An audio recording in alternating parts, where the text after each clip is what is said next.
The following is a presentation of Morning Drive Media.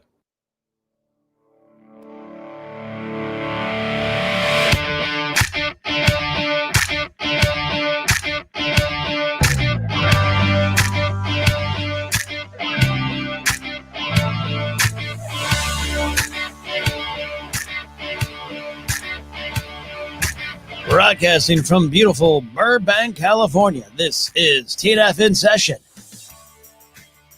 A recording made with my lovely friends from Patreon, but shared with the world. My name is Ken Napzok, and happy to be here with all of you.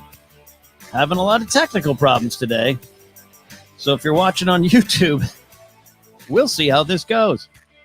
But hello, everybody. Welcome. So here we are. I take some questions from my Patreon page. I take my questions live from the Patreon audience, and we hope it all works. I'll even tell. I'll ask my listeners right now. Can you hear me? I don't know.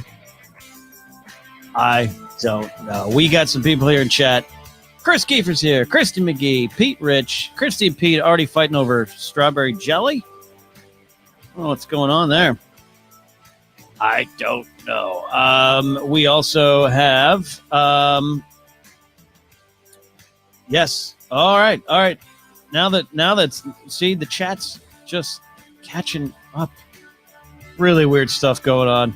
I apologize, everybody. We're gonna maintain. It's been that kind of day. All right, been that kind of year. It's been that kind of decade. Aren't we all kind of experiencing this? You just got to press through. That's the lessons. That's the lessons we got to learn. Press on. Press through. Hello, friends.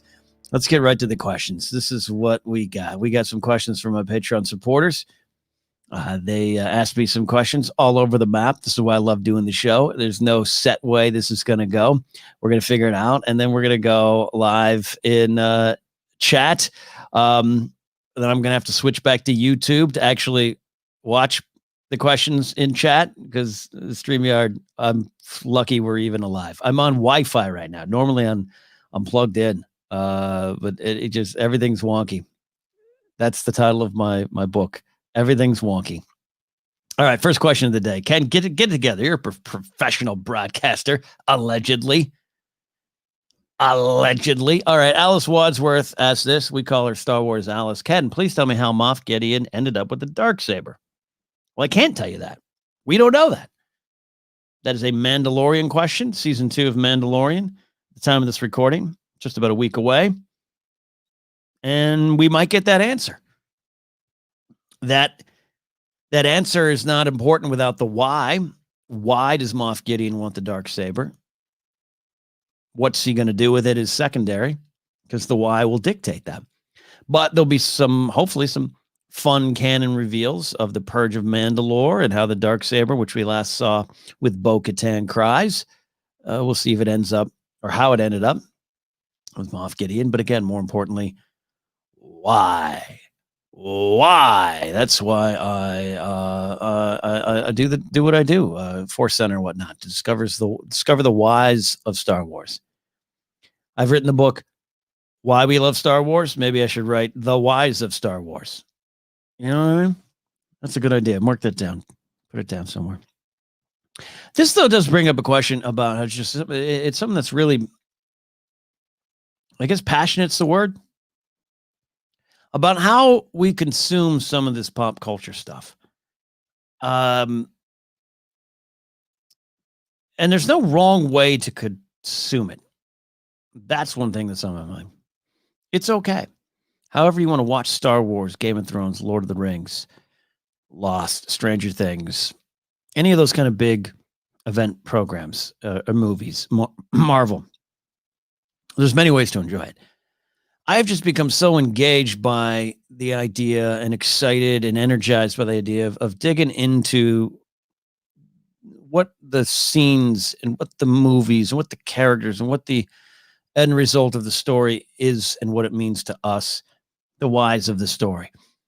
And I don't offer this as irrefutable fact, but like I tell you, telling you, a lot of some of the issues with later seasons of Game of Thrones, Star Wars movies, certain MCU movies, though they're generally received, a lot of the problems stem from people just not watching it for the why, only dealing with the how, the what, and reacting in the moment, and not seeing where the story goes, not seeing where it can take you, not seeing what it's meant to invoke in you. And that includes if a character does something bad and we don't like that character. Well, you're supposed to learn from that. And look, I'm a theory person. I love a good conspiracy inside of a story. I have a lot of Game of Thrones theories and ideas, but that isn't the end of the story, you know? And I just have seen the last couple of years of just this is bad and good. So some things are done bad. I'm reading the book by James Hibberd, Fire Cannot Kill a Dragon, which is the oral history of the making of Game of Thrones. And there's some absolute moments in that book where some of the people involved, a lot of the directors, actually are like, yeah, that scene did not come off the way we intended, or could have been done better. So there's, and even to properties I love, like Rise of Skywalker, there's things that could have been done better. I just don't stop there in your criticism of it. And I know that sprung up a lot over the last, it's probably always been there, but probably last 4 or 5 years. It's just been prominent why I've pulled away from that industry. All that from Alice's question about Moff Gideon and how he got the Dark Saber, which is a great question because I want to know it. But we might not get the clear-cut answer that we want. And we have to pull back and go, what is the story telling us there? All right, looking in chat, everyone's having a great time, and that's good. It's so weird that StreamYard's just like today, like, nah. This is the last chat I heard. It's me asking, can you hear me? That's the last chat I heard. That's the last chat I saw. Ken, learn to talk today. Or do you even know what you're doing today, Ken? It's a special episode of TNF in Session. Kristen McGee says, I gave him the Dark Saber. I didn't realize Kristen McGee is as much as a witch as she is. Kristen McGee is one of the Napzok File faithful. She's a Saturday nighter. And I met her in New York City. New York City, get a rope. I met her there during a show because Josh McCouga stepped on her table and stole her fries. And so, I was like, oh, but she had an afternoon shirt on. And I kind of find out through, she listens to Think Piecing with my girlfriend, her podcast that you all should be listening to. And Grace is like, Christy's the best. She's just a witch. She's a witchy person. I didn't realize Christy's is evil. No, witches aren't evil. I didn't realize she's diabolical. So it would track that Christy McGee would give Moff Gideon the Dark Saber. By the way, this I know this show goes to the general public, but the reason I love doing this show is this show I see is a celebration of the community that's formed up around my silly little words. Really, absolutely. And I know all these names on an individual basis, and I know not everyone listening does. But that's part of what I love doing this show. Kristen McGee says, might be evil. Andres Ortiz, that's actually Andy Ortiz, as we know him around these parts, going back to my ramblings about how we view things, is we've forgotten how to wonder, Ken. And that's 100% true. I don't want to single this, I don't even know this person, but there's a fan edit of a certain part of Rise of Skywalker around Kylo Ren and and Ben Solo, technically Ben Solo and his redemption. And I don't want to have that discussion here, but this person put a lot of effort, got some talent into the Force ghost of Anakin's speaking up to Ben Solo in that moment. I understand where that comes from, but all that's already there. It's there in not just the dialogue. It's more importantly there in the face of Adam Driver. You have to be able to watch these pieces of art and be open to the interpretations and read between the lines, read and listen to the other side of the page. Why have we gotten to the point where everyone needs, Force Ghost Anakin to come up and just like it's VH1 pop-up video from back in the day and go, this is what the character's going through, and this is what it means. Sometimes I get it. Sometimes you need that. I don't want to go down that route because this is going to go to the public on YouTube, and someone will comment. Dig deeper. That's all I'm saying. Dig deeper. All right. Next question from Andy Ortiz. A lot of people in live chat debating how evil Christie is. Probably pretty evil. Andy Ortiz writes, "Hello, Ken. Before having dinner, do you prep yourself?" For the last month or so, every day around 5:30, I find myself watching One Bite pizza reviews, and I do not have pizza every day, but it gets me ready for dinner. I need to watch One Bite pizza reviews. What a genius idea. I'm over here trying to make it in the digital media world. Every episode of the Napzok Files gets me about 12 cents. I'm scrambling. Or we're all scrambling. And everyone, you can go the dark side and go get clicks. You can do it. And someone has this idea, One Bite pizza reviews. They're probably doing great. And that's probably all they do. That's what I should have done. Ken Napzok reviews gas station sandwiches. Should just be the only thing I do. I'd be a millionaire, I tell you. Do I prep myself? That sounds giggity. Do I prep myself? No. Unless I'm cooking. Now that I'm cooking more, there's a thing. There's a process. I got to make sure I have the time to do it, number one. And it's so funny. I talked to my dad. My dad has a great salsa recipe. And I called him up and asked for it. Dad, this is our only legacy. Fresh salsa with some cilantro, heavy on the cilantro. And he says, "Yeah, I'll get the recipe to you." He hasn't yet, by the way.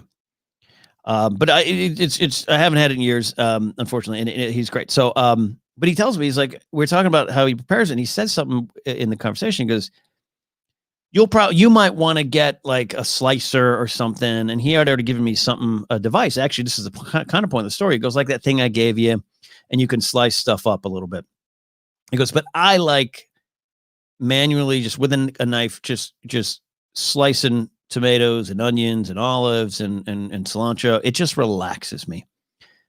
And I laughed because I said, that's exactly why I do that too. I said, you sent me that slicer and I tried it once and I didn't like it. I didn't like it. I am so calm and relaxed when I'm slicing things. It is a little moment of Zen. So there you go. There's genetics for you. But so I'll need that kind of prep. So it's like a mental prep more than Andy's talking about watching pizza reviews, get you psyched up. I love the idea that we need to get psyched up to eat dinner. I think that's underrated. Psych yourself up to eat. It's a great thing. We are all fortunate to have food, at the ready, that I can go to 7-Eleven and get a full meal if I want. And I often want to. And a lot of you might judge me for that, but we are blessed. My grandmother and grandfather, but my grandmother is still alive. She grew up in Kiev in the Ukraine, and her sister grew up in Chernobyl. And still, after my grandmother and grandfather came over here, like her sister was still in Chernobyl even during that time. And all the stories were true. Like my grandmother used to send mail back like contraband beans, cans of beans or tomatoes, Levi jeans, all those things you kind of hear of. Communist Russia in the 80s type of thing, like all those kind of stereotypes. Like grandmother was doing that. And so therefore my grandma and grandpa would anytime I was around, it was the joke, eat. You could put that on a shirt. Eat Kenny. Cause they grew up, and came of age and before they came to America where eating every day was not guaranteed. So I am blessed by that, but I blessed, I don't overlook that.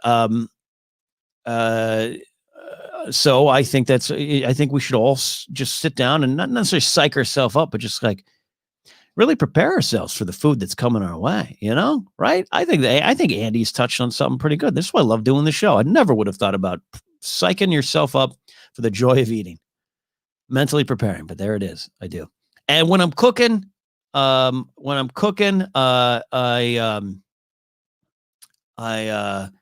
listen to some Coast to Coast AM, or AM Coast to Coast AM, which is the George Norrie, formerly Art Bell, conspiracy weird radio show. That's just it goes all over the place. And I'll put those on the AirPods, and I'll just listen to that and cook and relax myself, it is truly a little moment of zen. Christy in chat says I compulsively overfeed people as well. Well, see, then there again too, that could be proof that Christy McGee is a benevolent soul, or could be that she's evil and weighing people down and overfeeding them with heavy pastas and breads so that she can trap them. She might be a bad witch. She might be a good witch. The jury's still out on Christy McGee. Chris Keefer, he's in chat now, and he's here on Patreon. He asked me this question: are there any musicals you like? They're very hit or miss for me, but I watched La La Land recently and loved it. Musicals. Oh, by the way, StreamYard chat just caught up. Christy McGee says, I am fattening them up. I knew it. I knew it. All right, to Chris's question. This is a great question. I don't like musicals. I say that. I don't like them. I don't seek them out. Someone's like, have you seen, Rent? No, I can barely pay rent. I don't want to see people singing about it. All right, I'm done with them. However, there are a lot of times in my life where I could say, oh yeah, I love that movie, and it's a musical. So who am I to judge? My mom loves The Greatest Showman. I know some of the movie is problematic, or the choice to cover P.T. Barnum's problematic. Why? I don't say that to my mother. I'm not going to take away her joy. She wants to see Hugh Jackman sing. I want to see Hugh Jackman sing. So musicals. I don't have any deep cuts. There's no surprises. All right. There's no there's this little French revival of some. No, I grew up watching Grease, John Travolta, Olivia Newton-John, because my mom loved it too. I grew up watching Yentl because my mom loved that too. I made reference to that this past week in Saturday Night Napzok. It is true. Papa, can you hear me? Papa, can you see me? My mom's a big Barbra Streisand fan. So I grew up watching that all the time. All the time. I thought high school was going to be like Grease. And I've said that before, and I don't think people understand that I'm not joking. I, as a young kid, knowing that high school was on the horizon, and I was very scared about high school. I was very scared. Going to ninth grade, going to junior high, I was scared. Sixth grade was elementary school. Up to seventh grade. That was the new school, Judkins Middle School in Pismo Beach, California. I was so scared. But then high school, so scared. Because what's this world? And in the early 80s in my hometown, Arroyo Grande High School, where I went to high school, they had some fights and stuff that were happening. And I was too young, not normal high school fights.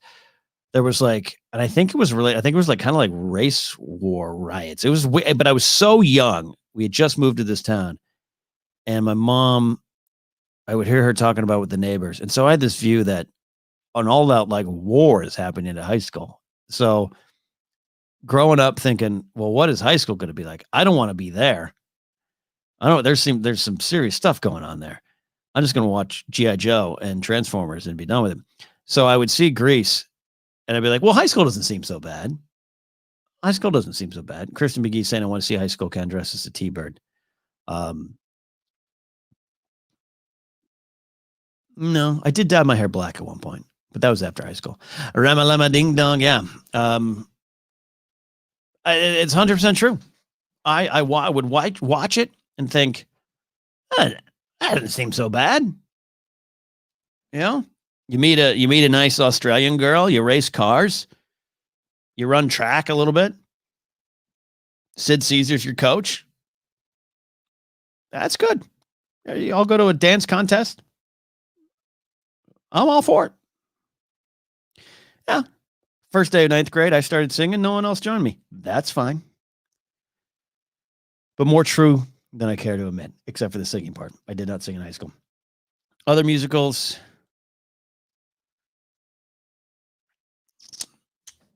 I'm trying to give an honest answer. So my relationship with La La Land is this. It comes out and it becomes one of the big things. Everyone was So everyone had an opinion on it, right? It's the way film criticism is. Everyone's got a hot take. Everyone had one on La La Land. So I finally got to see it. Watched it at home. I didn't see it in the theater. I turned it off 20 minutes in. I couldn't finish it. I did finish it. I fell asleep. I think it took 2 nights. I was like, I don't like that at all.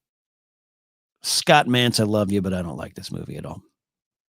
And that was that's honest. I'm not making that up. But then I start dating Grace, La La Land. She's like, that's one of my favorite movies. So I'm like, all right, well, she's like, you want to watch it? I'm feeling in the mood to watch La La Land tonight. I said, okay, great.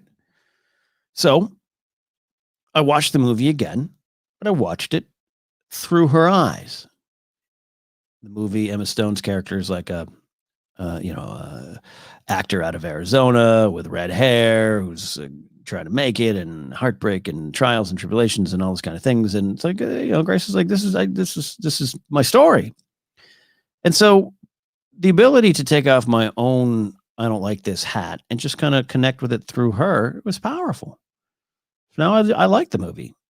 And then I'm not saying I'm a hero, but I am. I was like, oh, this one scene, there's actually a few of these scenes were shot at the smokehouse. You ever been to the smokehouse? She's like, what? No. So, yeah, let's go to dinner at the smokehouse. So now it's like our thing prior to lockdown. And it was one of, dare I say, one of the only things I've done right in our relationship was take her over to the smokehouse, where she had a very emotional moment. God, oh my gosh, I've connected so much. It'd be like if she was like, you want to go to the Death Star? Because they shot the Death Star over here. Like, it's the real Death Star. It's over in Sherman Oaks. I would have bawled. So there you go.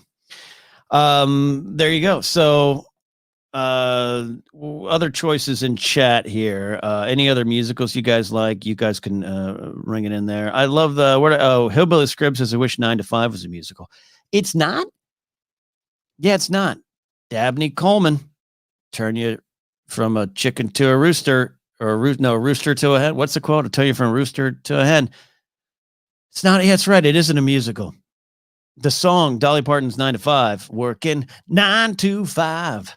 What a way to make a living. Yeah, I guess that makes you think it's a musical, but it's not. Okay. Hillbilly Scrib says, in my head canon, Travolta uses Scientology magic to make that car fly at the end of Grease. Yeah, I do enjoy the theory that they're really dead and they're angels flying off. I can get behind that theory. Was Blues Brothers a musical? That's the thing too. If there's a bunch of songs and dancing in there, because I'll watch Belushi and Aykroyd dance. I love that, especially when on Saturday Night Live. Aykroyd, I love that. I dance like Aykroyd. I'm not saying that's good. Andy Ortiz says Hamilton. I haven't seen Hamilton. For no reason. Don't judge me. Just haven't had a chance again. But here's why. If you were like, hey, this guy Lin-Manuel Miranda made this movie called Hamilton, and it is an interesting and different look at Hamilton and Burr and that whole thing, and want to watch it, I'd be like, ooh, I love that stuff. I love history. And then I sit down to watch it, and you're like, and there's no singing. I'd be like, oh, I'm on board. But the moment you're like, and it's a musical, I'm like, I'll get to it. Thank you. That's on me. I don't know. Wizard of Oz. That's a musical. Who doesn't? I enjoy Wizard of Oz. I really do. Unironically enjoy Wizard of Oz. Chris Keefer says we need more singing Ken on podcasts. Do you? Do you really?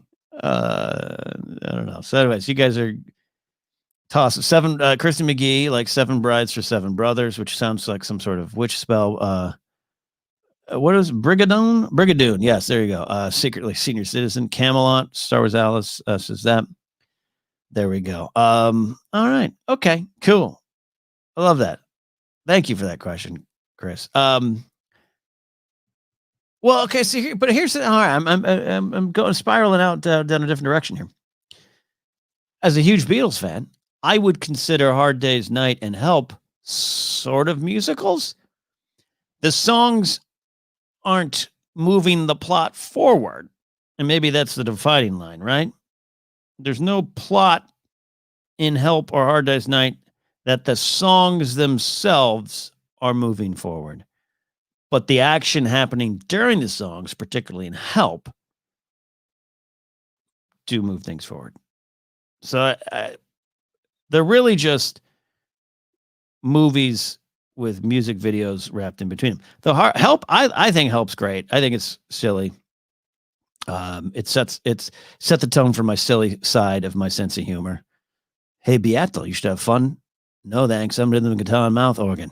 Love that. But Hard Day's Night, I think, is an art piece. I think Hard Day's Night is a good film. I really think it is. Magical Mystery Tour, not so much, but I do love Magical Mystery Tour. That same thing, not quite a musical. Is that the official definition? Could someone look that up? A musical is anything where the song itself moves the story forward. You have to have the song and what the characters are singing about affect the story. Otherwise, Return of the Jedi with the Jedi rock sequence, musical. Pete Rich in chat says South Park, bigger, longer, uncut. Definitely a musical. I do like that one. It's been a few years. Trey says musical semantics. Oi. I think that's actually a musical. Musical semantics. Oi. Like the producers, I don't really like. My favorite version of the producers is the Larry David one in Curb Your Enthusiasm. Never seen that. Again, but I don't want to discount anyone's love of musicals or the talent it takes to put them off. Yeah. Anyways, I love this show today. We're going all over the place. To Patreon we go. Robbie says, greetings, Ken.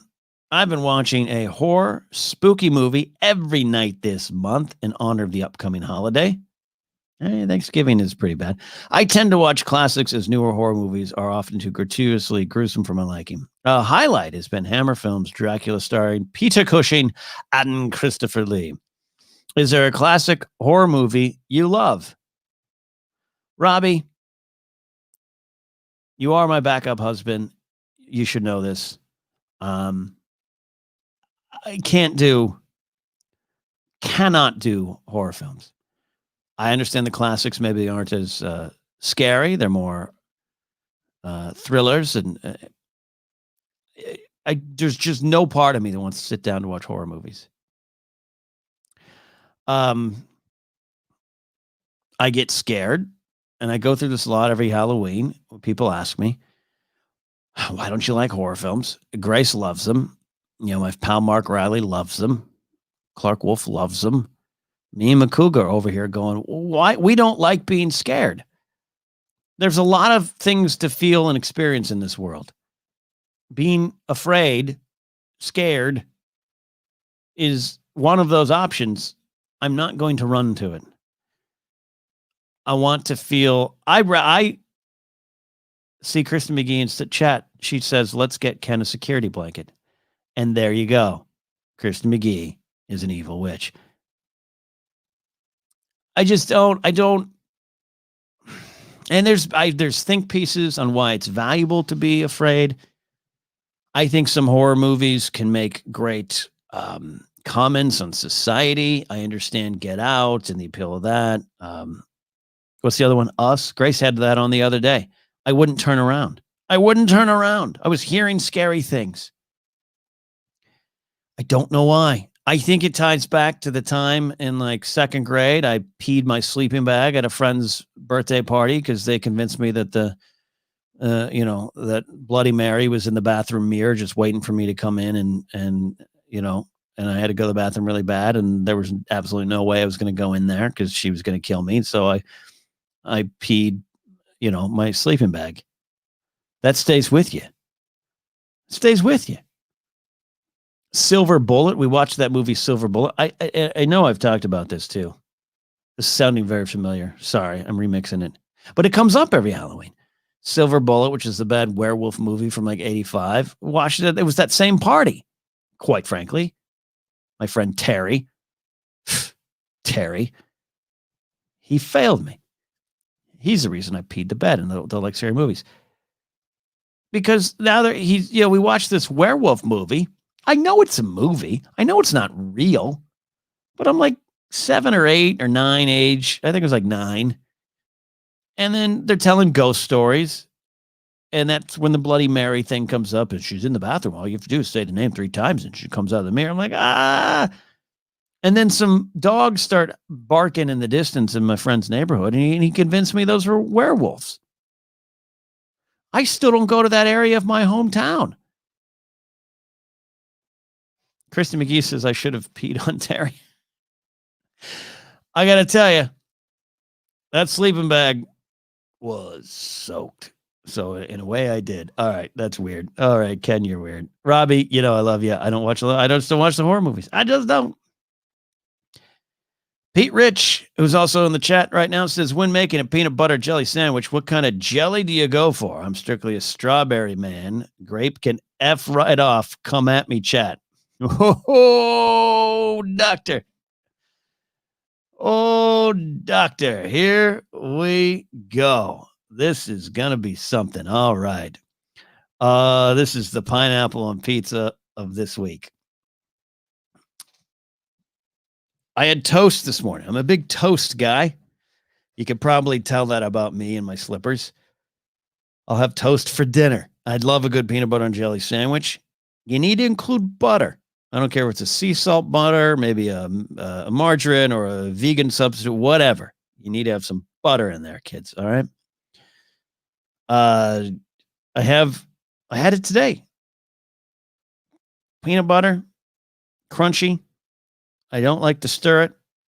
And strawberry preserve, whatever. Jelly, preserve, jam. There's probably some weird difference. I don't care. You know what it is. I don't discount grape as easily as Pete does. I think there's value in grape jam. I really think there is. But I think Pete says raspberry is a good backup. So does Trey. Trey says red mother loving raspberry. It looks like Chris McGee. Are you team grape? There's a lot going on in the world right now. You all should get out and vote. But I don't want this. No one should discount this conversation. This is important stuff. Hillbilly Scribs and Old Handsaw proving that we are all in elderly phases. They add honey. I enjoy peanut butter and honey on the toast because that's a sticky, fun mess. I'll tell you giggity. That's a thing. My first choice, strawberry. Second choice is a peach or an apricot preserve. Going out left field there, Pete. Then maybe a grape or a raspberry or a boysenberry. Boysenberry's good. Boysenberry's good. Though I'll tell you what, the thing about boysenberry jam, I do often associate boysenberry jam with like a farmer's market where someone made it in their own shed, or it's organic. And I love organic stuff. I'm fine with that, but just like it's really organic. Like, do you want to try my boysenberry jam? Yeah, it sounds great. It's not sweetened with anything but hate. And it's just kind of, you just like pucker up. Like, boysenberry to me can go wrong, but I do enjoy it. I'm not even sure what a boysenberry is. And I'm not doing a hack joke. Snozberries taste like snozberries. I don't know. But a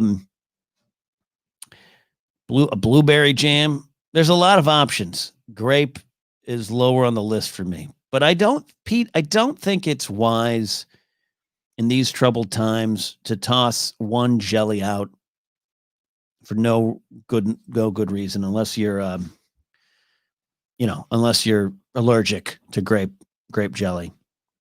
Isn't it weird? Strawberry jam, grape jelly.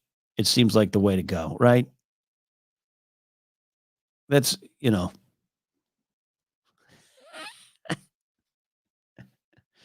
I'm stupid.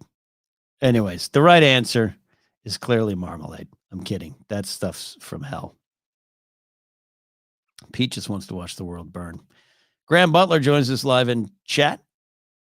Graham's been feeling under the weather lately. He stubbed his toe, and we're glad Graham's doing okay.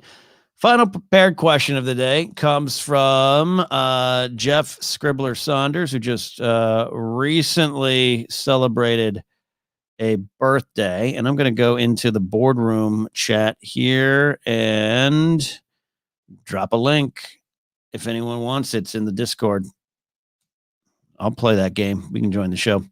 All right. Where was that? Where was that final question? Final prepared question today. Jeff Scribbler Saunders recently celebrated a birthday. Jeff writes, I could really use some advice. Do you ever have an idea for a joke and a bit that you know is gold? Your sense of humor, your gut, your intuition all tell you it will work. But no matter how you word it, time it, present it, it keeps falling flat. Do you just let it go, or do you have advice for how to look at and approach the material different? You just got to wedge it through. And eventually, no one's either they're going to get it or they don't. In terms of stand-up, I don't suggest holding on to a joke that doesn't work time and time again. But there are some that I did hold to. And it's all about, you have to eventually unlock it. It's a tag or it's something on the end. And I had a joke I prepared on a story that happened to a friend of mine named Dave, and he let me use the story. I will say it as carefully as I can, but he was he used to live in Kentucky, grew up in Kentucky, and he was driving around, I think on a road trip with some friends, and they were at a convenience store, like a liquor store. And an older lady, maybe a homeless, maybe not, we don't know, but just older lady, saw that he was finishing up his like Dr. Pepper, his like aluminum can. And he had a bunch of them. And she approached him in the parking lot and said, I will perform a certain sexual act on you if I can have those cans. And it was a hilarious story. And and I said, and he goes, it was one of the only times all my bits are my own, but he said, if you want to ever adapt that into a stand-up bit, do it. I said, yes, absolutely. Absolutely. So I would try it as a stand-up joke. Had this whole story, had the build-up, had the old lady. She kind of, I described, she looked like the old lady from Princess Bride going, bow down to the queen of garbage. And then it never worked. But everything about me, everything about my gut, everything about my sense of humor, my outlook of the world, because the important thing when you're constructing a bigger bit is what she said she would do for the cans isn't necessarily the joke. It's maybe the end of the second act of the joke, but it's what do you do with that and how do you use that to comment? And I just couldn't unlock it, and maybe that's what it is, Scripps. I just have to realize I just needed to punt the ball. The audience never reacted to it. My comic buddies did. This is why I had a reputation back in the day of being a comics comic, which just means the audience doesn't find you too funny. But yeah, so that's my advice. Just keep reworking it. Go with your gut, go with your instincts, but also know when you shouldn't say something.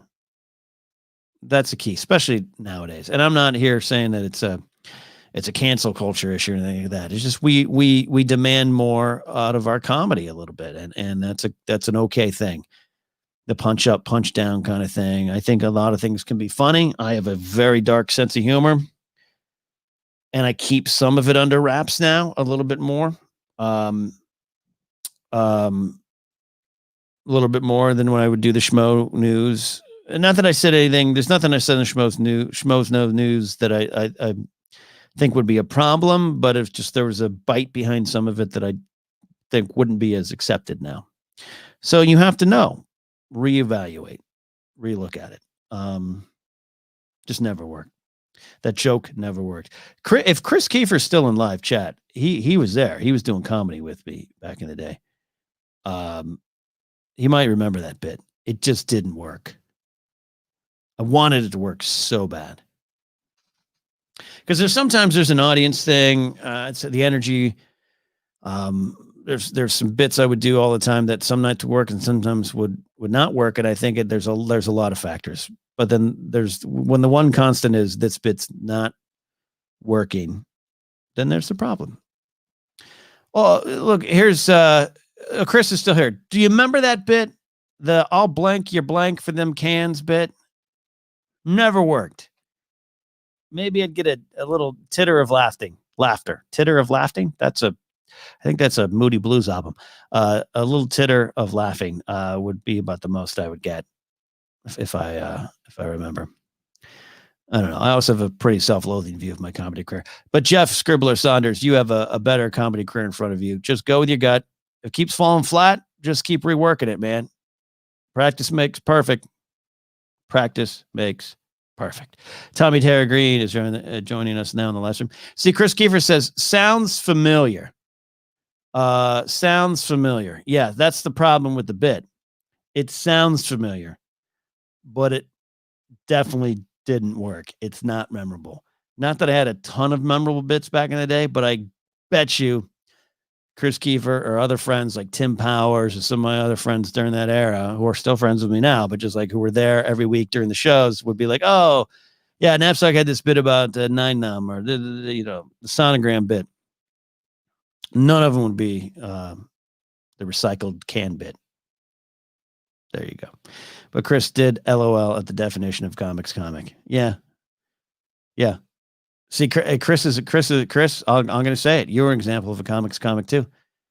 Always funny, always smart writing, great insight. And sometimes the audience struggled to get it. Just like me, Brendan Gleeson back in the day, Mike Beatrice back in the day.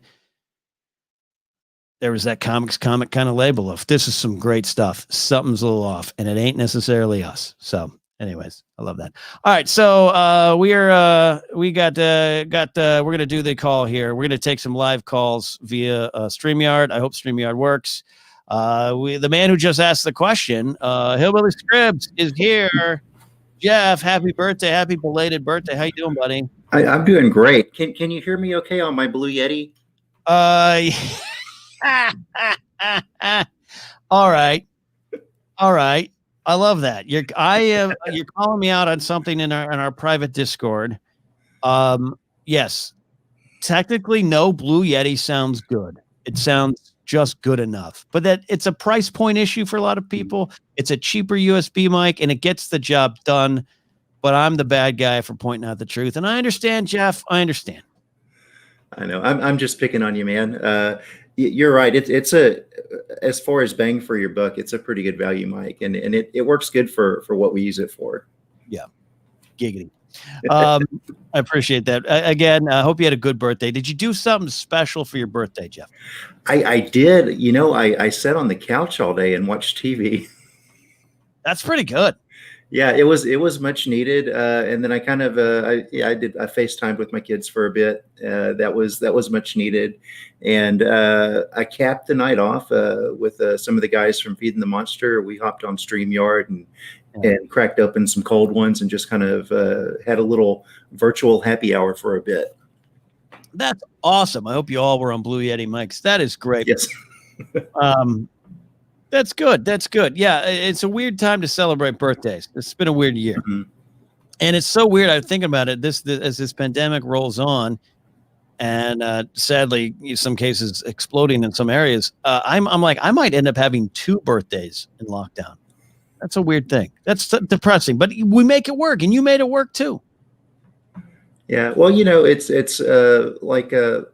like people smarter than me have said, you know, you make do with what you have and you look for the good in what's put in front of you and embrace that. And, you know, for one of our friends in the chat, you muddle through the rest. You muddle through the rest. And that's one of Star Wars Alice's favorite words. I love the word muddle. Jeff, do you have any specific call? A great question, by the way, about jokes and what works and what doesn't. But what's on your mind today, sir? Call it on the air. Well, no, I don't really have any other questions. I just saw the link and thought I'd jump on it. No one else was.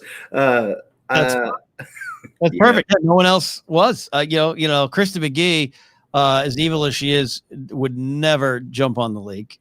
She'd be afraid to. That's fair. Now we have coaxed her out of her hiding place a few times. And I don't know if you know this, but she has a tiny closet like right behind her where she records from. Okay. And there's a little troll in there. I'm not joking. It's a real thing. Wow. I believe that. She probably traveled somewhere and it attached itself to her and she brought it back. I had an English teacher in high school who believed that actually happened to her, and she would tell everybody. That was a fun class. But yeah. Okay. That's great. It's great. Imagine this is an inside joke that is working for Christy. Jeff, how is the Feeding the Monster podcast going? You all over there are putting together some fun stuff. How's it feel being a podcaster? It's a lot different. I kind of dipped my toes into all this stuff when I was participating in helping out in the Schmodown fan leagues, and that's kind of where I sort of found my voice for some of this kind of stuff. Mm-hmm. Since I've moved out of that and moved more into just the podcasting, it's really been a good fit. And a lot of that, I think, has to do with the guys that I do a lot of that stuff with. Mm-hmm. We all bring something a little different to the table, and we all complement each other in a really good way. Mm-hmm. And then it's given doing all the stuff with them, mm-hmm. and having done the stuff in the fan leagues, it's given me the confidence to do some of the stuff on my own. I don't know, going back as far as I can remember, I always would, kind of try to crack wise and make jokes, but I never really had a lot of confidence with it. But first of all, I'm getting there. First of all, I love that you used like it was 1922. You're like, I used to crack wise, you see, and the teachers didn't like it. Yeah, that's one of my favorite phrases. That's a good phrase. I love old phrases. That's awesome. No, it's great. Hey, look, you're discovering your voice through podcasting. That's one of the things I believe is possible. Even if you have a Blue Yeti mic, you can really discover your voice and discover confidence, and that's going to go into other areas of life. You might one day even try stand-up, Jeff. You don't even know. Maybe. We'll see. It's a lot easier when I'm just recording into the thing and I don't have an audience, and a whole bunch of crickets rubbing their legs together. I can put out the jokes, but we'll see. There's nothing worse at the first bomb. Mm-hmm. And for many comics, that will happen in the first set. I was fortunate enough to where it didn't happen until the third set. And then it was enough to almost end my comedy career 3 sets in. So, yeah, I know what you mean. You know what I mean? Those crickets are a problem. All right, Jeff, I'm going to see if I can coax anyone else to get in. The link is in the Discord if you're watching live. If you're listening later on a podcast form, look at all the fun you missed by not being here in the Patreon page. So, Jeff, happy birthday. Happy belated again. And thank you. And do we have, by the way, do we have anything coming up for St. Baldrick's that we need to know about? Any drives, anything? Not yet. I mean, the St. Baldrick's Foundation, they accept donations year round. Right. Most of their big events that they do are usually around St. Patrick's Day because that's when the organization originally started. Okay. But as of right now, don't really know anything. We'll usually start gearing up and looking at that stuff after New Year's. And I should know a little more about that. And right now, I don't know if we'll be able to do the big events in March. We may still be in this situation that we're in now. And the thing with those events, the live ones anyway, you have a lot of kiddos and young people there who are in remission, or have gone through a bone marrow transplant, and they're still to an extent immunocompromised. Yeah. So with all this COVID stuff going around, it might be virtual this year, but we will do something. Well, count me in if you need any kind of help or getting the word out, virtual or otherwise. You do great work, and we absolutely love what you do, and we love you here around these parts. All right, buddy? Thank you. All right. That is Jeff Saunders, a.k.a. Scribbler, a.k.a. Well, not a.k.a. Hillbilly Scribs. That's his roommate. So, yeah, boardroom members, the link is up if anyone wants to join the conversation in the times I have left. I actually have to – I had long recording sessions today with ForceCenter, which was a lot of fun. But I got to run over to the mailbox. I got to mail something. Then I got to go socially distant meet a friend for a business meeting. We're going to meet in a park like two weirdos, and we'll see if I'm not in jail by the morning over this business meeting. So a couple minutes left here in the show. Always love doing this. TNF in session is my more than a Q&A. It's my hang with the people who really make so much of my content possible these days through Patreon and other spots, and I really appreciate that. And speaking of support, before we sign out of here, and again, I'll take anyone want to jump in on StreamYard with me, you know how it goes, and get in there. Kristen McGee says she's not going to do it. All right. So she's truly an evil witch. We want to do a little shout out to a friend of the show and a friend in real life. And if you're a Movie Trivia Schmodown fan, you probably have heard the news, but for some of those outside of the Schmodown fandom, it doesn't matter about that. This is a human being going through something. We're going to do a shout out to our friend Kevin Smets, who new father, new husband, a great editor, been around this town for a while, great movie trivia competitor, but more importantly, just a solid human being. Recently diagnosed with stage 3 colon cancer, and he's in for the fight of his life, but he announced it publicly this week, and it's heartbreaking, but it's heartwarming. And I've had some email conversations with Kevin the last week, and he's in such an amazing, impressive, and inspirational state of mind, which doesn't mean he doesn't have dark days or the fears or the doubts. And he's also doing this to get the word out about colon cancer and getting checked. And this is something that is close to the heart of Josh McCouga. His brother Ben battled this 2 years ago now, and all looking good on his front. But we know, especially with the loss of Chadwick Boseman, this is a battle and not to be overlooked. And we want to shout out Kevin. Hashtag Smash Cancer is what's been going around to kind of rally around him. Paul Preston, who actually lost his wife to pancreatic cancer in December of last year, started a GoFundMe. It's GoFundMe.com/F/Smash Cancer Help Kevin Smets. You can just search for it on GoFundMe. There's links everywhere. I will drop one into the YouTube description here as well. If you want to support Kevin in his fight, having the financial burden taken away, and you can go into the comments you want about healthcare and the state of healthcare and all that kind of stuff. But we are where we are right now, and financial burdens can be an added stressor. And if you want to help, relieve that, or relieve that in part for someone, I think it's a great thing to do, so that Kevin can concentrate on what he needs to do right now, which is just absolutely smashing the hell out of cancer. And it's something he intends to do. And, he's sober about the fact that this is a tough fight. And he's going to have right now probably the toughest, it is without a doubt the toughest 9 months of his life and more. But we're all confident, and we're all behind him, and we're all sending the energy. But it also just reminded me, and I said a little bit on 5 extra minutes on the Patreon page in talking about it this week, but just reminds us these are tough times, and there's a lot of things to be concerned about. There's a lot of things to be worried about. There's a lot of things to maybe even fight about or debate and try to figure out the best way forward. But don't forget, we're all human beings, and at any point, this can change. At any point on a dime, it switches. And that never should leave the forefront of your mind as we all navigate this earth.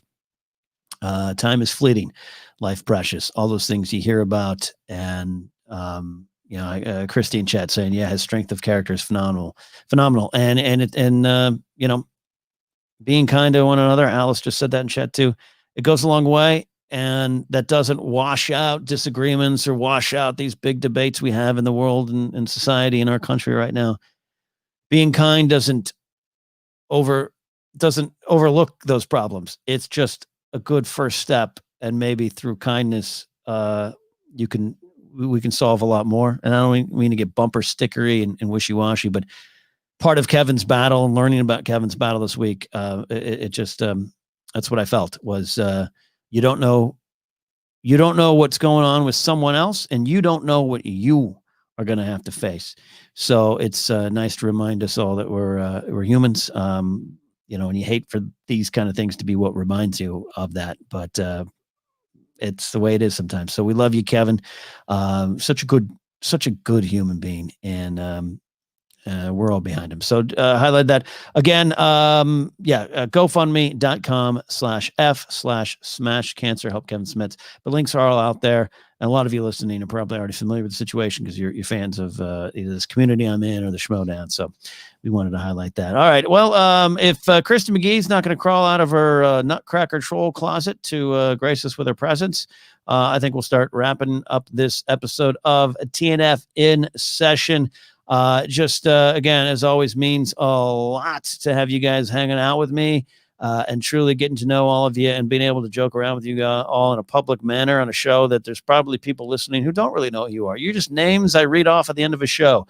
But you guys allow me to have fun and play in this community, and I love it. I want to do a shout out to everyone who supports me on patreon.com/Napzok, but particularly my executive producer supporters, which is Thomas Risling, Lethal Logan X, Matt Thompson, Nathan Ovendale, Tay Moore from House Buddha. He's back. Ty Schallenberger, Chad Benefield, Tommy Terry Green. That's just one of my favorite names to say. Tommy Terry Green, Jonas Bergen, Old Hansaw, Zach Taylor, Ranger Donald, and Fair Smooth Donna.